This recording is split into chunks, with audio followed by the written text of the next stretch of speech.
ভারতের পশ্চিমবঙ্গের নির্বাচনের ফল প্রকাশের পর রাজনৈতিক অঙ্গনে উত্তেজনা যেমন বেড়েছে, তেমনি নতুন করে আলোচনায় উঠে এসেছেন টলিউডের জনপ্রিয় মুখ প্রসেনজিৎ চট্টোপাধ্যায়। তবে এই আলোচনার কেন্দ্রে থাকলেও নিজের অবস্থান স্পষ্ট করতে একটুও দেরি করেননি বুম্বাদা। ভোটের ফল প্রকাশের পর সামাজিক যোগাযোগ মাধ্যমে দেয়া এক বার্তায় প্রসেনজিৎ জানান, তিনি বরাবরই অভিনয়কে নিজের একমাত্র পরিচয় হিসেবে ধরে রাখতে চান। দীর্ঘদিন ধরে দর্শকদের কাছ থেকে পাওয়া ভালোবাসা ও সম্মানই তার কাছে সবচেয়ে বড়, তাই তাকে কোনো রাজনৈতিক পরিচয়ের সঙ্গে না জড়ানোর আবেদন জানান তিনি।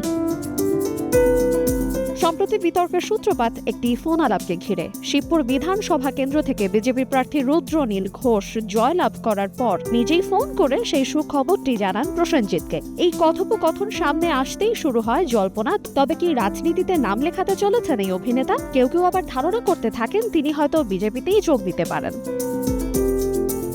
তবে এই সমস্ত জল্পনাকে একেবারেই ভিত্তিহীন বলে উড়িয়ে দিয়েছেন প্রসেনজিৎ। তার ভাষায় এটি নিছকই ব্যক্তিগত সম্পর্কের জায়গা থেকে হওয়া একটি আলাপ। একজন বড় দাদা হিসেবে ছোট ভাইকে আশীর্বাদ জানানোই ছিল তার উদ্দেশ্য এবং এর সঙ্গে রাজনীতির কোনো সম্পর্ক নেই।